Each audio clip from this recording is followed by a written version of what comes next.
Mes chers collègues, je suis ravie d'accueillir au sein de notre commission d'enquête Madame Judith Godrèche, actrice et réalisatrice. Bonjour Madame.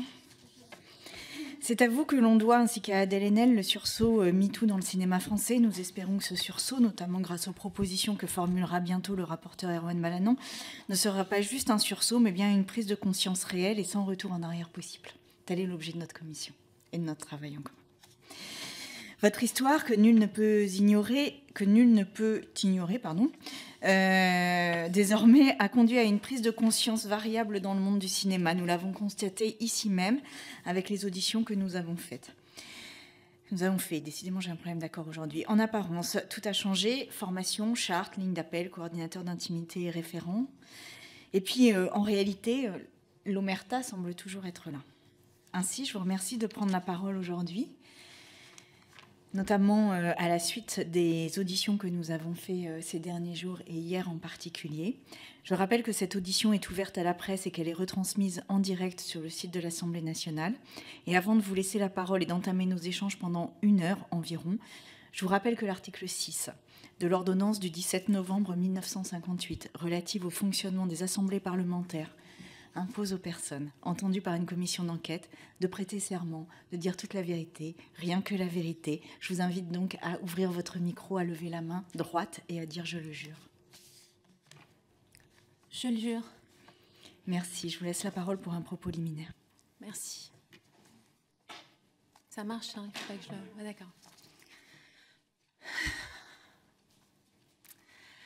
Madame la Présidente, Monsieur le rapporteur, Mesdames et Messieurs les députés, je ne m'apprêtais pas à être auditionnée aujourd'hui, je n'ai pas pu suivre les auditions ces derniers jours. Je sortais hier d'un rendez-vous créatif pour parler d'un projet qui me tient à cœur quand je découvre une vingtaine de messages sur mon téléphone. Ils disent tous plus ou moins la même chose. Serge Toubiana, ancien directeur des Cahiers du cinéma, ancien directeur de la Cinémathèque et d'Unifrance, est entendu en ce moment par votre commission. Et il vient de mentir sous serment, de dire qu'il ne savait rien de ma relation avec Benoît Jacot. Pourtant, Benoît Jacot était l'un de ses meilleurs amis. Je venais donc parfois dîner avec eux chez Serge Toubiana. Il savait. Tout le monde savait, lui mieux que quiconque. Si la critique de cinéma n'a rien à voir avec la vie des cinéastes et des actrices, alors pourquoi les critiques les fréquentent-ils dans la vraie vie ? Un effet étrange de dédoublement s'opère en moi depuis un moment, ou plutôt, disons que je suis capable de formuler un désir, ce besoin peut-être, enfin légitime, que les adultes du passé reconnaissent ce dont ils ont été les témoins, passifs et parfois actifs. Je n'en veux à personne, ou presque, en dehors de mes agresseurs, ou dans tous les cas, ma colère laisse place à la possibilité d'un échange, que ce système dont un jour un homme a fait partie, dont il était témoin, puisse, avec cet homme, reconnaître son inaction et sa participation active à l'impunité des abuseurs. Je suis encore cette adolescente qui veut malgré tout être reconnue par Serge Toubiana et tant d'autres. Et oui, je sais que ma frontalité joue contre cet espoir. Dire les choses, incarner le grain de sable a un prix. Il y a presque 1 an maintenant que j'ai libéré ma parole et dans un élan d'espoir, celui d'une enfant qui continue d'espérer qu'un des adultes du passé lui prenne la main et dise « Viens, je t'aide à t'échapper », j'ai envoyé un message à M. Toubiana en janvier 2024 pour lui dire « Serge, je m'étonne de ton silence, il m'attriste. » L'homme du silence est resté silencieux, mais hier, il vous a parlé. Mais hier, quand il vous a parlé, d'abord, il ne voulait pas reconnaître ce qu'il savait. Il dit qu'il ferait autrement aujourd'hui, mais il dit aussi qu'il ne ferait toujours rien. Pourtant, abuser d'une mineure, ce n'est pas une question de vie privée, ce n'est pas une affaire de morale, c'est un problème légal. Si je vous raconte cela, c'est parce que nous sommes tellement nombreuses, je pense, à espérer que le grand-oncle de la famille dise un jour « Je suis désolée. J'étais là, je me suis tue et j'en suis désolée. » Souvent, ce soutien vient d'une personne anonyme, comme cette lettre que j'ai reçue et qui n'a pas été écrite par Serge Toubiana. Judith, je n'ai pas été abusée. Je t'ai connue sur le tournage d'un été d'orage de Charlotte Brandstrom en septembre 1988. Le tournage a eu lieu en Corrèze avec Murray Head, Marie-Christine Barrault, Eva Darlan, Jean Bouise. J'avais 14 ans, tu en avais 16. Ma chambre était à côté de la tienne à l'hôtel. Je me souviens de tout, de ton regard triste et de ce malaise qui était le tien, de ton chien, un cavalier King Charles qui te suivait partout, des carottes que tu mangeais à la cantine, de ta solitude, des éclats de rire très rares et de la distance avec nous, les enfants du tournage. Parce que plus personne ne te considérait comme une enfant. Pourquoi tu ne viens pas manger avec nous le soir au restaurant? Parce que mon fiancé ne veut pas que je mange avec tout le monde. De cela aussi, je me souviens. Et je me souviens enfin de voir Benoît Jacquot te rejoindre les week-ends. J'avais peur de lui. Il était grand, massif, intimidant. Moi, j'avais 14 ans et je croyais que la vraie vie, c'était la tienne. J'étais une enfant très protégée par mes parents. Ils n'étaient pas là, ils travaillaient. Et ils se souviennent aussi très bien de toi, si jolie, si triste et si seule. Je crois que je savais que tu allais un jour tout dire. J'en ai les larmes aux yeux. Bravo, et compte sur moi si tu as besoin de reconstituer des bouts de mémoire, je te serre dans mes bras, c'est. Il n'y a pas de demi-folle. Pour parler comme un directeur de la Cinémathèque, nous nous battons pour le passé, bien sûr, mais aussi pour le futur. Se lever et se casser, c'est un choix. Une jeune femme qui porte le prénom d'Adèle a décidé de laisser derrière elle un sourire qui ne lui appartenait pas. En revenant en France, souriante encore, avec cette légèreté qu'on me connaît, j'ai découvert qu'Adèle était partie. Et je me disais, qu'ont-ils fait à Adèle ? Depuis 1 an, je découvre les règles de cette nouvelle vie. J'essaie de naviguer tant que je peux sans couler. Je souris moins, je pleure bien souvent et je pense à celle qui est partie en disant « Ne vous justifiez pas de votre inaction ». Nous ne pouvons pas laisser la responsabilité aux jeunes d'aujourd'hui de changer le monde. Dire « Ah, mais ça s'améliore, ça va dans le bon sens ». Alors asseyons-nous et regardons pour justifier notre inaction. Les autres vont le faire. Mais les autres, c'est nous. C'est à nous de faire évoluer cette société, pour nous toutes et tous aussi. Nous avons notre part, notre rôle à jouer. Serge Toubiana ne peut pas s'abriter derrière l'idiot du vieux monde, sans laver les mains en disant que c'est du passé, puisque sa défection a été une forme de participation active à ce fonctionnement. Ce système écrase les résistantes, certaines restent, d'autres partent pour reprendre une forme humaine. Elles disent d'une même voix « Regardez l'enfant que j'étais. Elle évoluait autour de vos quiches aux poireaux. Elle marchait entre les rangs de la Cinémathèque. Elle dormait dans le lit de votre meilleure amie. » Adèle Haenel a résisté comme une actrice en pleine cérémonie des Césars. Elle a improvisé. Et son départ a éclairé d'un coup de projecteur tous ceux qui restent assis. Dans cette lumière que vous me donnez aujourd'hui, je peux vous dire que les forces manquent parfois. Vous le savez, la plupart des personnes victimes de VSS ne veulent pas venir vous parler au grand jour. Je ne vous apprends rien. Certaines petites filles pensent ne plus rien avoir à perdre. Elles ont tort. Il y a toujours quelque chose à perdre. Et nous avons aujourd'hui à gagner à ce que la vérité soit dite. Serge Toubiana avait bien vu que je refusais d'être prisonnière du plan, je le cite, dans les 2 sens du terme. Qu'a-t-il fait pour m'y aider? Que dit-il aujourd'hui? Que disent ses successeurs à la Cinémathèque? Je cite un bout de son édito dans les cahiers du cinéma qu'il vous a lu hier. On se souvient qu'elle jouait Juliette, cette jeune fille de 15 ans, dans la film de Doyon. Elle y était l'objet privilégié du regard du metteur en scène, acteur, Doyon lui-même.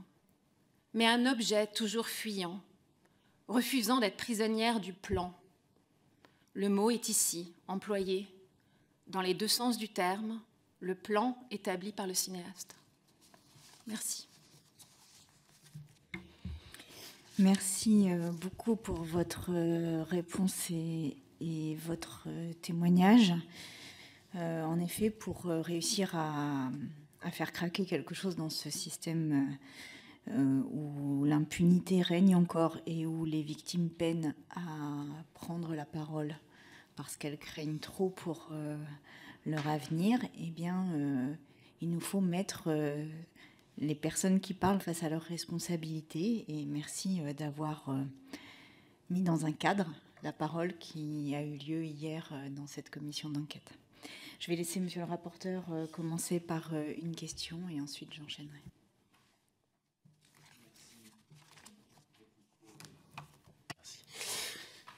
Merci Madame la Présidente, merci Judith Godrèche pour ce moment poignant qui sera sûrement... Excusez.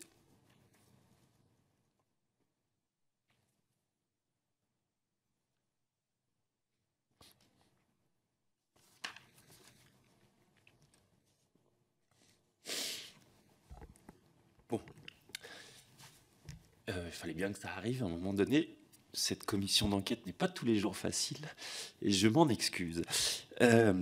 Oui, vous venez par vos mots puissants, d'écrire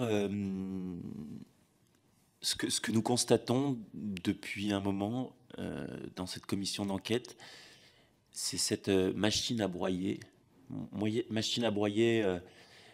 des jeunes acteurs, des jeunes actrices,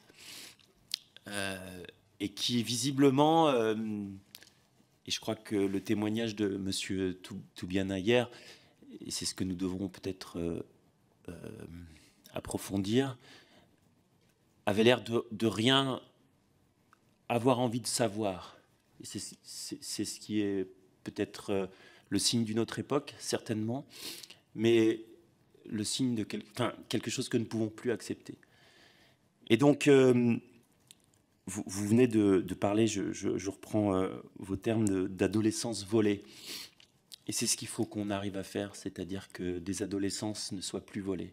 L'adolescence est sans doute le moment le plus précieux de la vie, le moment où on se construit son corps.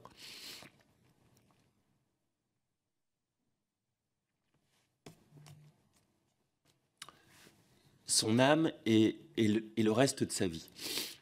Donc, la question qu'on a envie de vous poser, c'est sur ce témoignage d'hier, qui visiblement vous a terriblement mis en colère, légitimement. Est-ce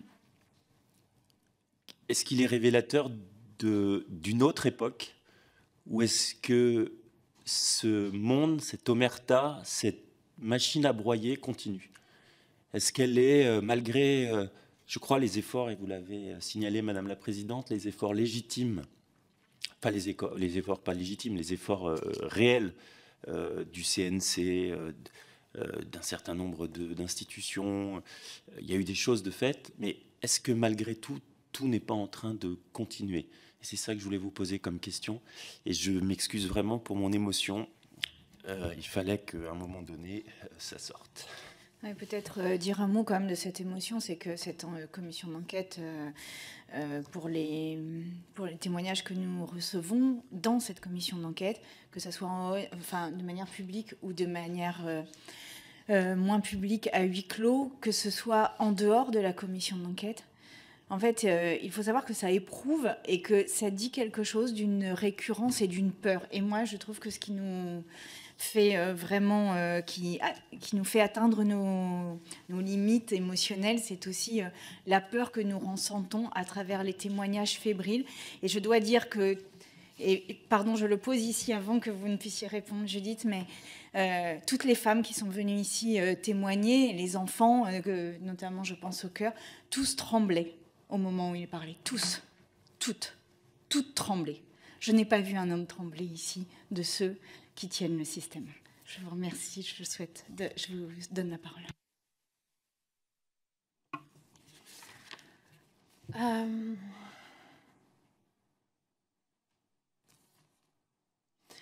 Oui, cette audition hier m'a mise en colère, et d'autant plus que, dans le fond, une fois que Serge Toubiana a fini, grâce à vos interventions, à dire une partie de la vérité, c'est-à-dire qu'il me connaissait évidemment dans l'intimité, et dans l'intimité chez lui, notamment dans un cadre de couple, on va le dire, de ce couple, comme on dit, que je formais avec Benoît Jacot et celui qu'il formait avec Emmanuel Bernheim. Il fait référence à Serge Danet, un grand critique de cinéma qui écrivait au Cahier du cinéma. Serge Danet, avec qui était présent au Festival de Locarno quand j'avais quand j'avais 15 ans. Je me suis retrouvée au Festival de Locarno avec Melville Poupeau, Chantal Poupeau et Benoît Jacot. Nous étions à une table et Benoît Jacot me servait du vin, que je n'avais jamais bu d'alcool, et j'ai vomi sur tout le monde, notamment sur Serge Danet, lors de cette grande réception de clôture, et je me suis évanouie. J'avais 15 ans, c'était dans un grand festival de cinéma international. Ça n'a posé de problème à personne. Personne ne m'en a jamais parlé ensuite, sauf Melville Poupeau. Et cette époque-là, c'était celle de mes 14 ans, de mes 15 ans, de mes 16 ans, de mes 18 ans. Et c'était celle pendant laquelle j'ai passé beaucoup de temps avec Serge Toubiana, Pascal Bonitzer et tous les amis de Benoît Jacot, qui étaient devenus mon seul environnement, le seul environnement dans lequel... Et donc, hier, Serge Toubiana a d'abord menti en disant qu'il ne savait rien de cette relation intime entre une adolescente et un adulte. Mais il a ensuite menti de nouveau, parce que non, quand il disait en 90, c'était pas en 90. En 90, c'est la sortie de ce journal. C'est peut-être pour ça qu'il a dit 90, c'est la date qui lui est restée. Je connais Serge Toubiana depuis que j'ai 14 ans. Je l'ai rencontré, c'est une des premières personnes que j'ai rencontrées avec Benoît Jacot. J'étais donc mineure. En créant ce flou artistique, on ne sait plus, on ne sait pas avec qui, comment et où, il cautionne. Et pourtant, personne ne l'agresse, personne ne l'accuse, personne ne tague les murs de sa maison, personne ne lui envoie des lettres de menaces, personne ne lui écrit des emails en disant qu'ils vont enlever sa fille. Mais il ment quand même. Et ce parallèle entre la parole des personnes qui ont été victimes ou qui sont victimes encore aujourd'hui, dans un milieu dans lequel elles veulent continuer de travailler, ces personnes-là qui prennent la parole malgré les risques qui sont réels, c'est-à-dire celui de ne plus jamais travailler ou de ne pas voir ces films, ces projets être financés, de voir des portes non pas se fermer, mais ne plus jamais s'ouvrir. Le parallèle entre le manque de courage de cet homme à qui on demande juste de dire « bah oui, j'étais là, mais bon, je ne savais pas quoi faire, et c'est sûr que je me rends bien compte, ou je ne me rendais pas compte de la souffrance, ou j'étais aveuglée, ou c'était... » Mais juste de dire la vérité, quoi. Et cette demande-là, dans le fond, et cette absence de geste-là, nous informe non pas sur le passé, mais sur le présent, et sur la raison pour laquelle d'autres, après moi, ne viendront pas parler. La raison pour laquelle des hommes, comme vous l'avez dit si souvent lors de cet entretien, de cette audition, c'est un homme qui représente tant de choses. C'est un homme qui a été à la fois président de la Cinémathèque, avant Frédéric Bonneau, à la tête d'Unifrance Film, à la tête des Cahiers du cinéma. C'est une institution à lui tout seul. Cet homme-là vient, là, prête serment et ment. Mais au nom de quoi? Au nom de il faut séparer le critique de l'homme? Au nom de quelqu'un qui dit en tant qu'homme privé, je suis au courant de tout. En tant que critique, je ne suis au courant de rien. Sur les tournages, sur notre lieu de travail, les gens qui font leur métier sont là en tant que personnes privées et en tant que personnes qui travaillent. Et dans le cadre de ce travail-là, eh bien, soit ces personnes à qui il arrive quelque chose n'osent pas parler parce qu'il faut qu'elles s'adressent à quelqu'un dont elles pensent que si elles leur parlent, elles ne travailleront plus, ou alors elles s'adressent à quelqu'un qui elle-même ou lui-même a peur. Donc en effet, quelle que soit la motivation, que ce soit la peur ou le besoin d'écraser la parole de l'autre parce que ça vous remet en question à un endroit de votre vie qui est désagréable, nous en sommes toujours au même stade. Et j'aimerais pouvoir vous dire, j'aimerais pouvoir dire autre chose, mais non, nous en sommes toujours au même stade. Monsieur le rapporteur, et après Sarah Legrand. Vous venez de parler d'un point qui nous semble être nodal depuis le début de cette commission d'enquête, c'est la peur. Nous avons senti la peur de victimes. Nous avons effectivement peu senti la peur de certains acteurs très présents dans ce milieu, dans ce secteur. La question aujourd'hui, c'est comment on fait changer de camp la peur. Comment les gens qui, jusqu'à aujourd'hui, travaillaient avec cette manière de faire qui est une manière, moi je le dis, je le constate, violente. Le huis clos que nous avons fait d'actrices célèbres, d'actrices qui ont toute une carrière, le bilan de leur carrière, c'est une carrière de violence parfois sexistes et sexuelles, mais aussi souvent de violences qui sont des violences qui sont intolérables dans le cadre du travail. Des mises en péril de leur sécurité pour avoir un bon plan, des mises en détresse psychologique, en tension pour avoir la bonne scène. Et comment on fait aujourd'hui, en plus de tout ce qui a été fait, de tout ce qui a été tenté, comment on fait pour que la peur change de camp et que aujourd'hui les jeunes femmes, les jeunes hommes, les comédiens, les comédiennes, les maîtrisiens de chœur, tous ces gens qui aujourd'hui sont sous un joug, puissent témoigner et dire voilà comment ça se passe et cette personne est une personne toxique. Comment on fait ? Je sais que si vous aviez la réponse aussi facilement que ça serait simple, mais essayons ensemble de trouver des solutions. Madame Godrèche.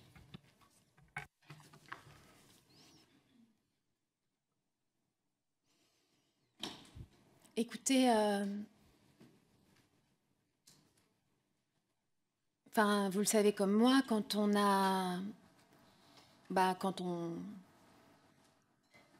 doit travailler pour gagner sa vie, quand on est intermittent du spectacle, on dépend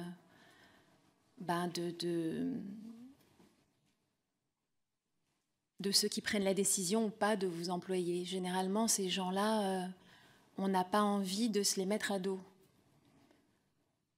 Quand on est quelqu'un qui a le statut que j'ai aujourd'hui, ou par exemple, on pourrait imaginer que à cause ou grâce ou à la lumière qui est faite aux projecteurs qui sont braqués sur moi, je me retrouverais aujourd'hui, par exemple, si je voulais monter un film face à des bras grands ouverts, parce que dans le fond, en libérant ma parole et en faisant d'une certaine manière, en amenant mon grain de sable ou ma pierre à l'édifice, on peut imaginer qu'il y a un état d'esprit positif qui ferait que je serais accueillie à bras ouverts, ou en tout cas qu'il n'y ait pas. Et en fait, à différents endroits que je ne citerai pas et dans différentes circonstances, je me rends compte que c'est mort. C'est même pas la peine d'essayer. Alors, il serait bien irresponsable de ma part de conseiller ou de pouvoir dire à qui que ce soit qui serait dans ma position ou dans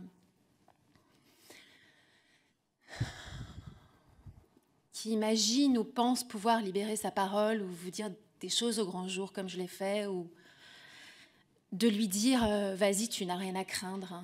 Ce serait particulièrement égoïste en fait de ma part, parce que dans le fond, moi, évidemment que j'aimerais bien que tout le monde parle, parce que non seulement si tout le monde parlait, il y a des gens qui ont déjà été accusés d'agressions sexuelles, mais qui restent, pour l'instant, qui ne sont pas mis en examen et qui le seraient.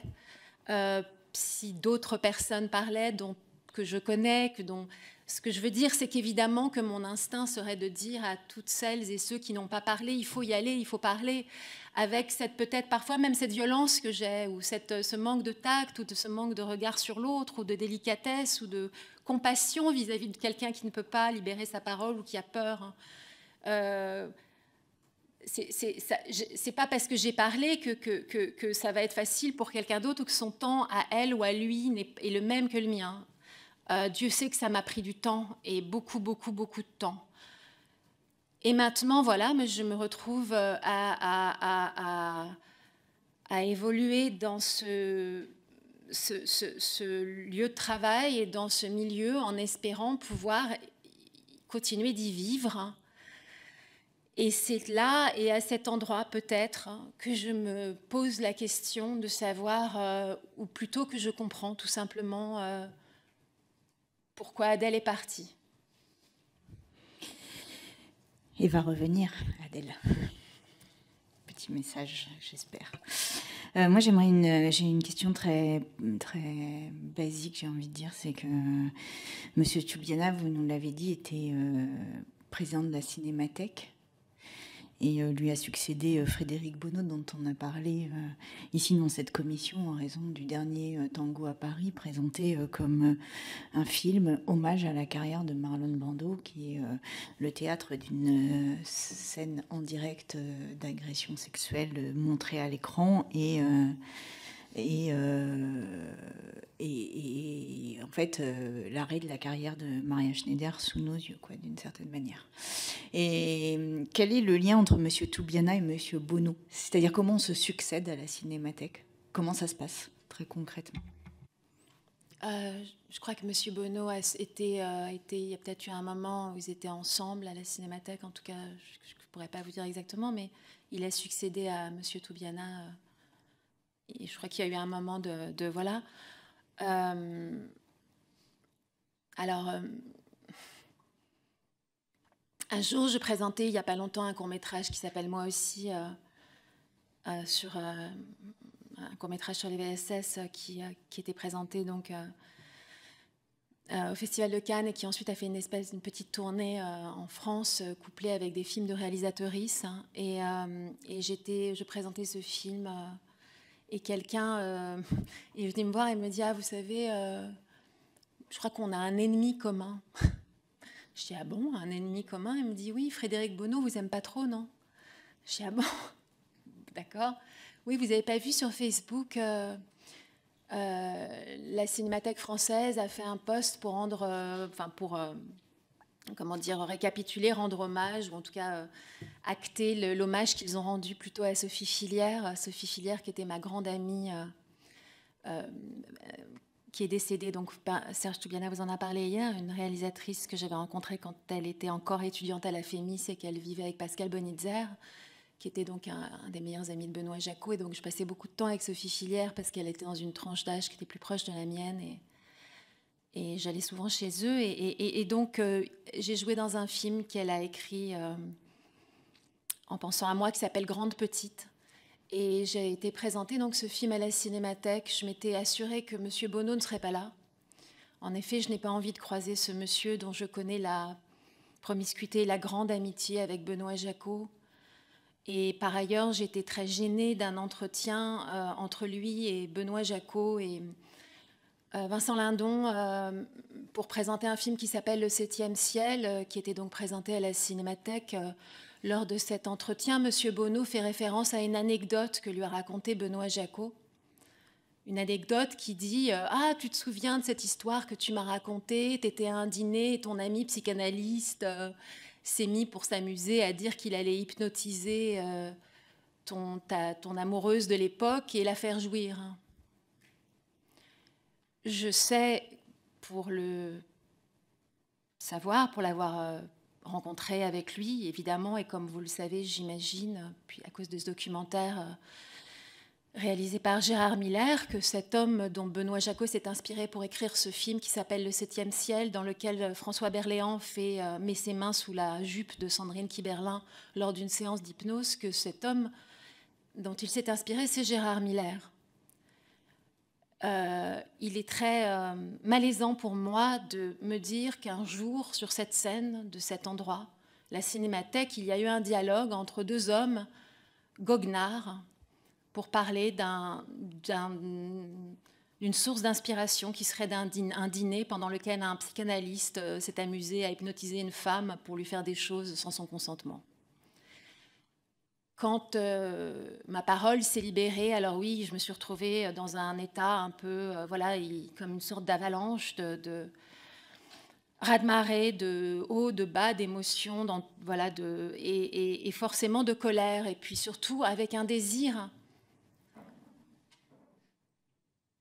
peut-être enfantin, ou en tout cas la colère d'un enfant, c'est sûr, de vouloir exposer les choses, mais presque avec un entêtement un peu, je sais pas, oui, un peu comme ça. Et j'ai exposé cet entretien, je l'ai posté sur Instagram, qui est un peu mon médium et ma manière de communiquer ou de faire du journalisme, j'en sais rien.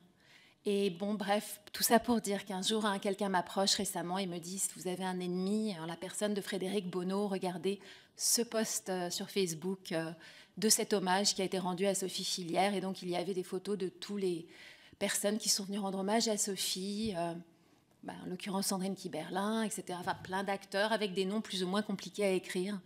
Et puis, c'était un post qui datait de plusieurs jours déjà, et les gens avaient déjà mis des remarques en dessous parce qu'ils avaient mis donc Judith Dog Reich. Alors, c'est sûr que mon nom, qui est un nom fabriqué par mes grands-parents, enfin, francisé, puisqu'ils essayaient d'échapper aux nazis pendant la guerre et avaient changé leur nom de Goldreich à Godreich parce qu'ils pensaient que ça faisait français. Donc, je peux croire que c'est un nom un peu étrange, mais de là à l'écrire Dog Reich, je sais pas, c'est pas forcément une faute de frappe.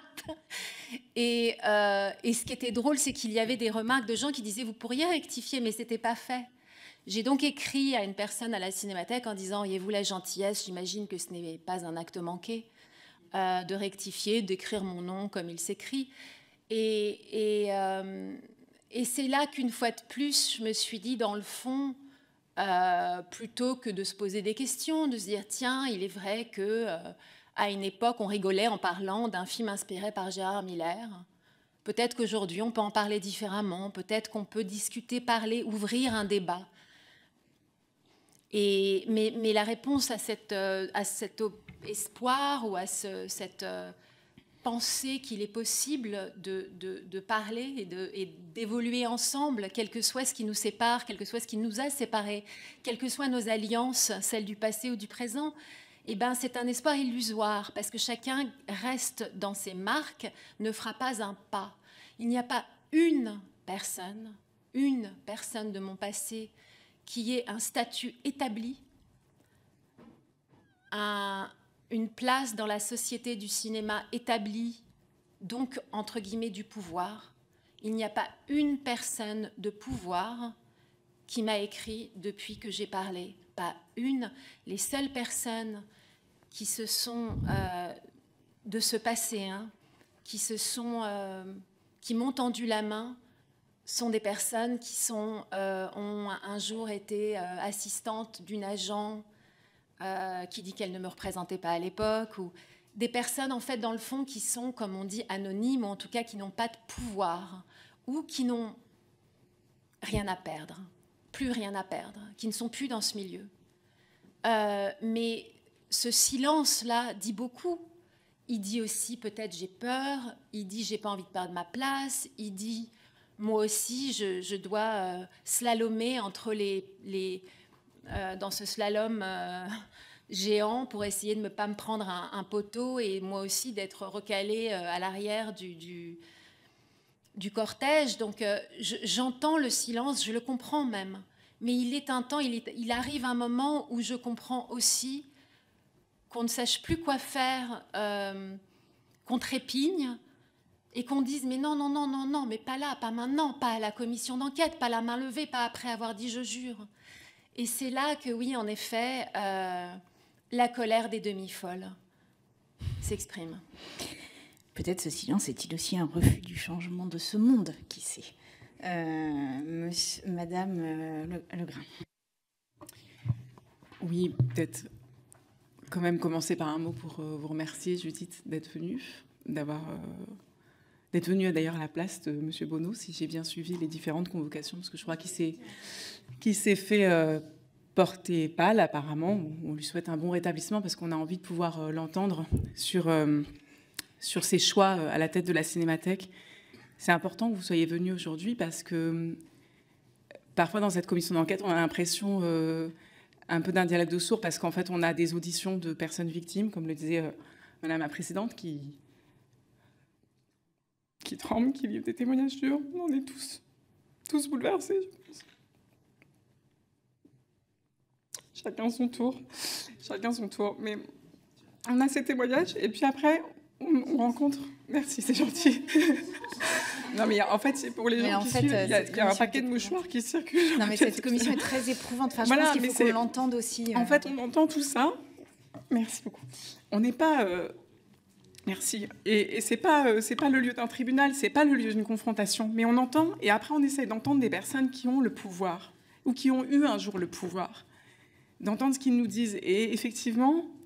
il y a un décalage très très fort, et en fait le fait que vous reveniez, ça permet aussi d'appuyer ce qu'on a essayé de faire hier soir, c'est de dire mais en fait Monsieur Toubiana, il y a le passé, mais il y a ce qu'on attend encore aujourd'hui que vous puissiez dire. Et c'est là-dessus que j'ai envie de vous interroger. J'ai essayé de dire à un moment, en fait, pour le monde du cinéma, pour tout un tas de personnes cinéphiles, mais aussi surtout pour les victimes, en fait votre parole, c'est pas la parole pour nous expliquer à l'époque, c'est maintenant que vous voyez ça, maintenant que vous êtes dessillés. Qu'est-ce que vous faites ? Lui, en l'occurrence, il signe des tribunes en soutien à Gérard Depardieu. Donc, je retiens et Polanski. Et je retiens ce que vous avez dit sur si les artistes et les auteurs, les artistes et les hommes sont à séparer, pourquoi les critiques passent-ils du temps avec les hommes, et pourquoi est-ce qu'ils les voient en dehors, et bien aussi pourquoi est-ce qu'ils signent des tribunes, sans doute pour soutenir des hommes et pour soutenir des amis, en fait.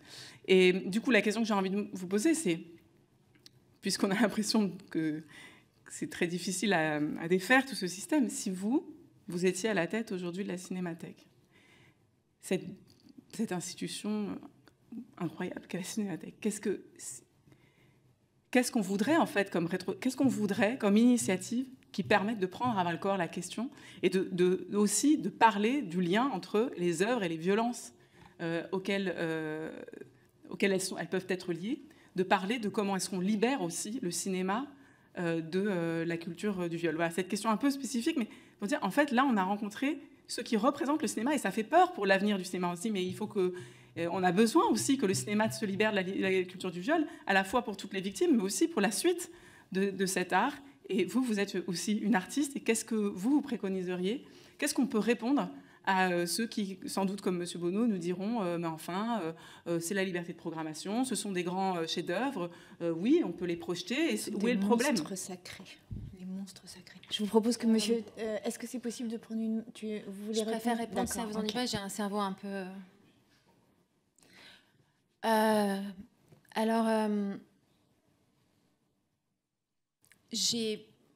Lorsque quelqu'un m'a écrit pour me dire que le dernier tango à Paris était programmé à la Cinémathèque en invoquant, ou en tout cas mon aide, ou enfin je sais pas,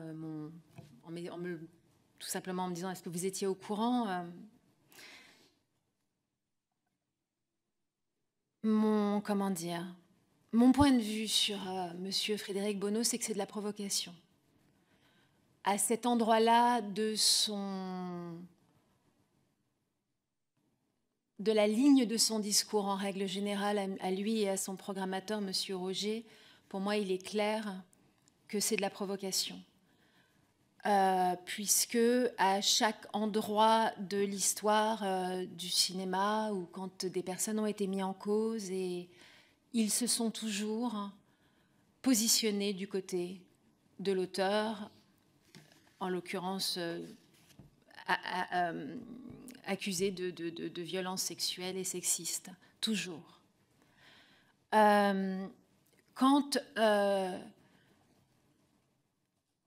je pensais beaucoup à vous, Monsieur Balanant, parce que je sais que vous avez beaucoup et souvent parlé du droit du travail, et notamment avec, il me semble, le groupe Respect, et c'est quelque chose qui revient souvent, et j'ai presque appris à penser au droit du travail comme un truc qui existe dans ce milieu-là.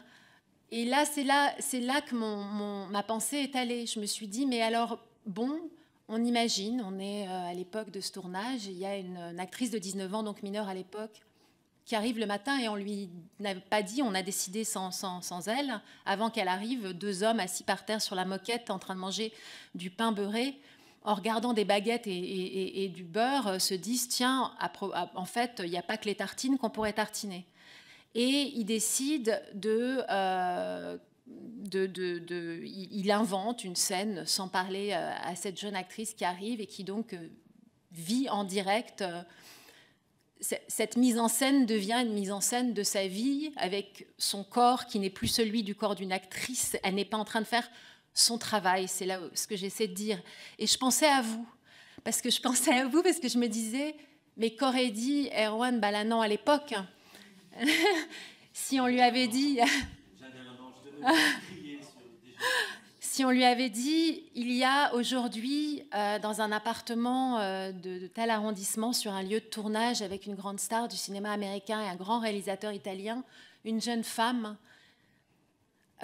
qui, comme le dit ce réalisateur, vient d'être découverte, voulait vraiment, vraiment faire du cinéma. Il sous-entend même qu'elle n'était pas très intelligente, qu'elle n'avait pas lu beaucoup de livres, mais qu'elle avait une intelligence instinctive. Tiens. Et donc cette jeune femme se retrouve dans une situation, donc sur son lieu de travail, doit faire un travail qui ne fait pas partie de son travail. Donc pour moi, ça s'appelle... ça n'est plus un travail, c'est illégal. Cette scène n'est pas dans le scénario, elle n'existe nulle part, elle n'a pas le choix. Et pourtant, quand un débat est lancé ou que des personnes prennent la parole pour dire comment pouvez-vous projeter ce film hors contextualisation, sans rien dire, contrairement à New York en ce moment, au Forum, il y a également un hommage rendu à Marlon Brando. Ce film est également projeté avec une page entière de contextualisation, d'extraits de l'entretien de Bernardo Bertolucci, d'extraits de ce que dit Maria Schneider. En plus de ça, ils vous disent qu'il faut que vous fassiez vos recherches, enfin vraiment. Et donc, Frédéric Bonneau décide de ne rien faire de tout ça. Et les mots qu'il utilise pour parler de viol et d'agression sexuelle, c'est sulfureux. Pour lui, le viol, c'est sulfureux. Bon, dans le programme. Moi, ce que je me dis à ce moment-là, ne parlons même pas de l'endroit d'où nous venons, d'où nous parlons, qui je suis, moi, Judith Godrèche, la demi-folle, qui nous sommes, qui est la journaliste qui a écrit un livre qui s'appelle Désirer la violence, qui est Vanessa Schneider, elle est la cousine de Maria Schneider. Toutes ces femmes qui prennent la parole, en fait, nous ne devrions même pas avoir besoin de prendre la parole. Il y a une scène illégale qui fait partie d'un film. La personne à l'époque mineure n'a pas eu le courage, même pensé à porter plainte. Ses ayants droit, et je ne sais pas qui ils sont ou si elle en a, n'ont pas porté plainte non plus. Il est probablement trop tard et c'est prescrit. Mais elle l'a dit, tout le monde l'a dit, le réalisateur l'a dit, l'acteur principal l'a dit, s'est fâché avec Bertolucci ensuite pendant 10 ans, cette scène est illégale. Eh bien, on la retire du film et on projette le film. C'est-à-dire, pourquoi est-ce que la question ne se pose même pas? Il y a un moment filmé où une personne, contre son gré, vit des choses qu'elle ne veut pas vivre. Notamment, on lui met du beurre entre les fesses. C'est illégal, ça n'est pas partie du tournage, c'est pas dans le contrat, on l'enlève du film. Mais c'est drôle, pourquoi rentrer dans un débat dans le fond? Pour moi, je pense au droit du travail, c'est illégal. On est au-delà du droit du travail. Oui, bien sûr. Au niveau du pénal et c'est pas une agression sexuelle, c'est un viol. Voilà. Donc c'est un crime. Voilà. Ensuite, pour continuer sur ce sujet, il y a un diffuseur qui a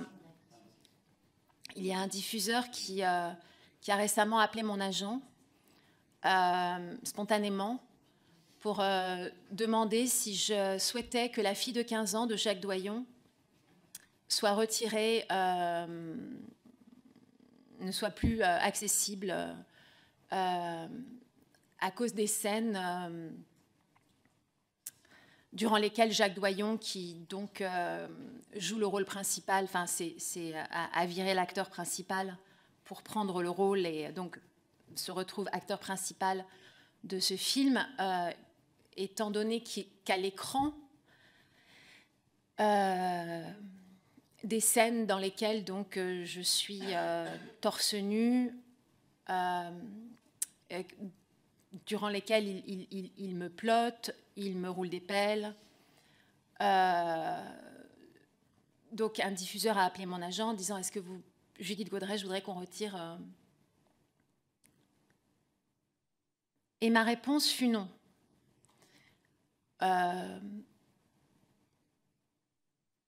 Contrairement à Maria Schneider, qui, dans cette interview d'elle dans Cinéma, quand on lui demande si on peut passer un extrait du dernier tango à Paris pour,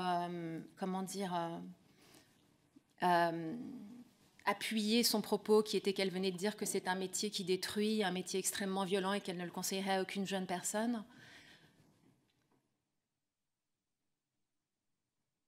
Pour moi, il est important que les gens voient Jacques Doyon en train de mettre ses mains sur la poitrine d'une fille de 15 ans. Il est important de voir Jacques Doyon décider, en tant que réalisateur, acteur, qui va devoir me rouler des pelles. Il est important que ça soit vu.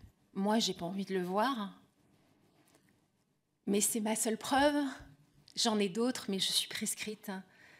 Donc, je ne pourrai jamais les comment dire? Voilà. Mais par contre, je trouve qu'il est impossible de regarder ce film sans comprendre. Et donc, contrairement, alors justement, à Maria Schneider, moi je dirais oui, regardez ce film.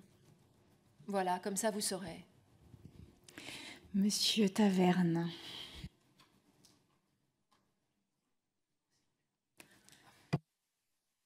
Merci Madame la Présidente, Monsieur le rapporteur, Madame Godrèche. Merci pour votre témoignage. C'est vrai que dans cette commission d'enquête, il y a beaucoup d'émotions, de sensibilité. Donc systématiquement dans les questions, attention à ne pas les interpréter d'une certaine façon ou d'une autre.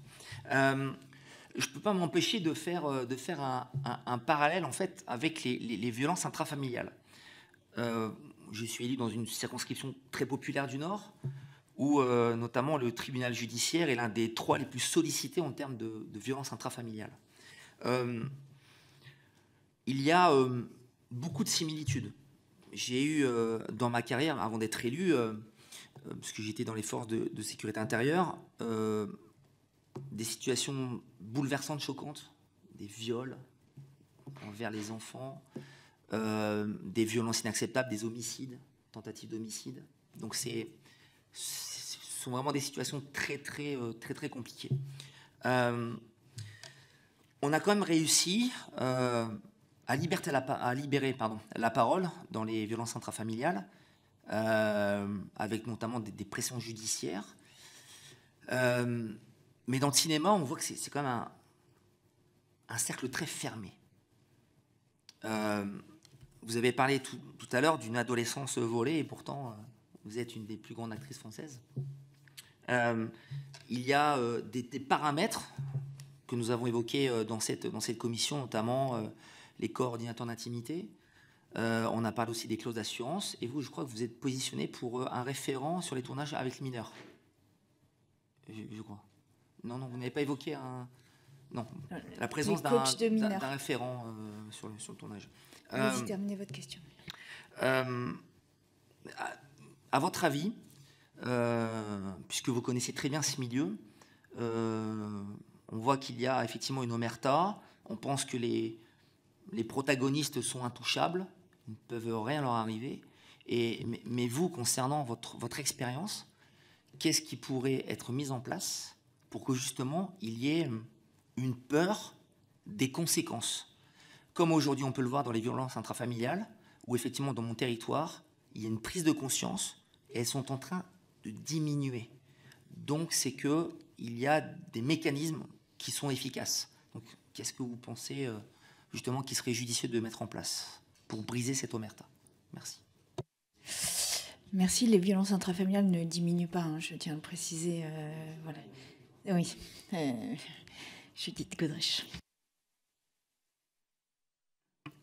Écoutez, je vais pas me lancer dans une liste de propositions parce que je pense que beaucoup de personnes en ont fait et que ce soit le 50-50 ou beaucoup d'autres groupes, le groupe Respect, etc. Enfin, il y a plein de propositions et évidemment qu'il faut qu'il y ait un référent pour les enfants, un coach pour les enfants, une coordinatrice d'intimité, une personne en plus pour les enfants, toujours à les accompagner, donc tout un système mis en place, etc., comme c'est d'ailleurs déjà le cas en Angleterre, et imposé si vous voulez faire quelques films que ce soit, ou séries que ce soit avec la BBC, et donc voilà, toutes ces choses-là. Maintenant, nous sommes dans un système patriarcal. Nous sommes au cœur même de ce système, de la même manière que certaines réalisatrices ont écrit à Monsieur Bono pour dire leur révolte quant à cette programmation hors contextualisation, etc. Et que ces réalisatrices, et je pense à Ariane Labed, n'a même pas reçu de réponse à son email, c'est-à-dire il y a un tel dédain, il y a une telle misogynie. Quand vous ne faites pas partie du club, d'un certain club, vous n'existez pas à leurs yeux. Votre voix n'a pas d'importance. Et ces patriarches-là, ces hommes-là, j'allais parler en anglais, pardon, excusez-moi, c'est aussi eux qui décident, par exemple, si un jour vous aurez de votre vivant ou une rétrospective sur votre œuvre à la Cinémathèque. Est-ce que vous pensez que... je vous donne cet exemple parce que vous voyez bien comment ça se passe. Est-ce que vous pensez que Frédéric Bono va faire une rétrospective de mes films à la Cinémathèque? Non. Est-ce que vous pensez que... Enfin, ce que je veux dire, c'est que... Et c'est à ricochet. Ces gens-là sont tous plus ou moins liés, ont des intérêts communs, des amis communs. De la même manière que Serge Toubiana... dit dans son édito dans les cahiers du cinéma de 1990, je le cite, ce qu'il dit sur Jacques Doyon, c'est quand même fou. Je ne sais pas s'il s'est rendu compte en lisant ça hier de ce qu'il disait.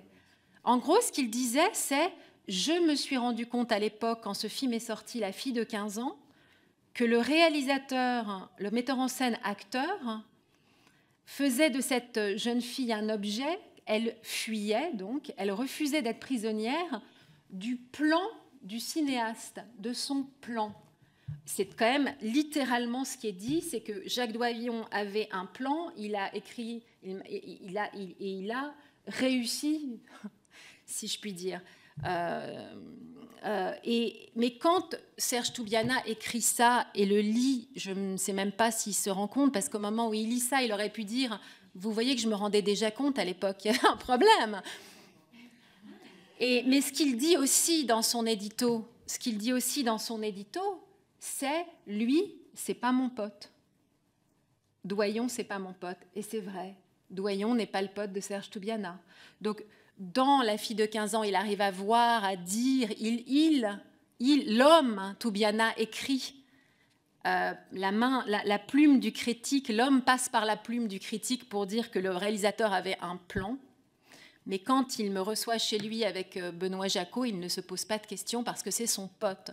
Nous sommes dans un truc, comme on dit en anglais, pardon, je vais me faire détester, de bro. C'est-à-dire qu'il y a un endroit où on est quand même dans un système patriarcal avec des mecs qui se serrent les coudes et que malgré tout, les gens aussi à qui on va demander des sous pour faire nos films, c'est des mecs et qu'à un moment donné, pour survivre, pour continuer d'exister, de vivre et de s'exprimer, parce que l'expression artistique, c'est aussi la survie. Et grâce à ce qu'on arrive à exprimer, justement, vous parlez d'émotion, de sensibilité, si on nous prive de ça, il y a un moment donné où en fait on se pose tout simplement la question, est-ce que je préfère avaler des couleuvres? Est-ce que je préfère toquer à la porte de quelqu'un qui soutient mes agresseurs pour lui demander du travail ou de me soutenir pour mon film ou de m'engager? Ou est-ce que je ne préfère ne plus m'exprimer, ne plus gagner ma vie, ne plus incarner de personnages à l'écran, ne plus... Parce que il est vrai également que c'est notre travail, pas que notre passion. Merci beaucoup. On a dépassé 15 heures. Je vous propose parce qu'après on auditionne le CNC, ce qui n'est pas non plus une petite audition. Le CNC subventionne, enfin, je ne vais pas dire de bêtises, mais subventionne la Cinémathèque. Enfin, voilà. En tout cas, voilà. Merci beaucoup, Judith Godrèche. Merci.